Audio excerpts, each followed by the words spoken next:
প্রিয় শিক্ষার্থী, ইতিহাসে ঘটে যাওয়া আরেকটি যুদ্ধ নিয়ে আপনাদের সাথে আলোচনা করব, যার নাম ক্রিমিয়ার যুদ্ধ। শুরু হয়েছিল 1853 সালে এবং শেষ হয় 1856 সালে।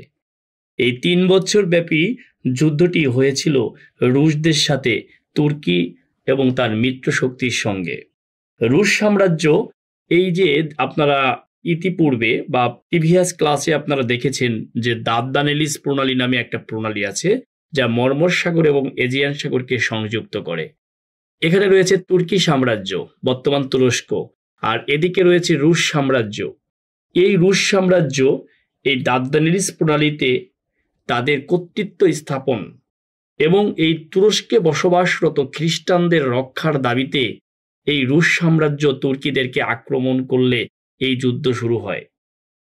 3 বছর ধরে চলা এই যুদ্ধে শেষ পর্যন্ত রুশ হেরে যায়। তুরস্কের পক্ষে তাদের সাথে ফ্রান্স, ব্রিটেন এবং বর্তমান ইতালির একটি অংশ, যার নাম সার্ডোনিয়া, এইগুলি অংশগ্রহণ করে। এই যুদ্ধে রুশ সাম্রাজ্য হেরে গেলে এই যুদ্ধ 1856 সালে শেষ হয়। তাহলে প্রথম আমাদেরকে মনে রাখতে হবে, ক্রিমিয়ার যুদ্ধ শুরু হয়েছিল কত সালে? 1853 সালে, যদিও এর চূড়ান্ত রূপ ঘটে 1854 সালে। 1856 সালে এই যুদ্ধ শেষ হয়। এই যুদ্ধ কোন প্রণালীকে কেন্দ্র করে হয়? দারদানেলিস প্রণালী। বিষয় একটি নয়, বিষয় দুইটি। আরেকটি হচ্ছে তুরস্কে বসবাসরত খ্রিস্টানদের রক্ষার দাবিতে। এই যুদ্ধে কারা হেরে যায়? এই যুদ্ধে রুশ সাম্রাজ্য হেরে যায়। প্রিয় শিক্ষার্থী, আমরা এখানে দেখব এই যুদ্ধের সময় নার্সিং সেবায় অবদান রাখেন একজন নারী, যিনি মহীয়সী হয়ে ওঠেন, যিনি দিনের বেলা নার্সিং সেবা প্রদান করে রাতের বেলায় মোমবাতি ধরিয়ে রোগীদেরকে ফলো আপ করতে যেতেন।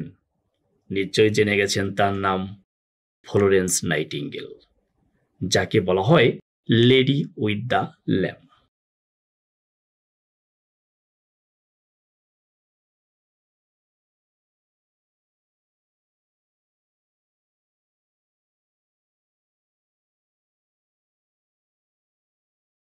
তাহলে পরীক্ষায় যদি আসে ক্রিমিয়ার যুদ্ধের সঙ্গে জড়িয়ে আছে বা ক্রিমিয়ার যুদ্ধের সঙ্গে জড়িত ছিলেন নিম্নের কে, তাহলে আপনি উত্তর দিবেন ফ্লোরেন্স নাইটিঙ্গেল।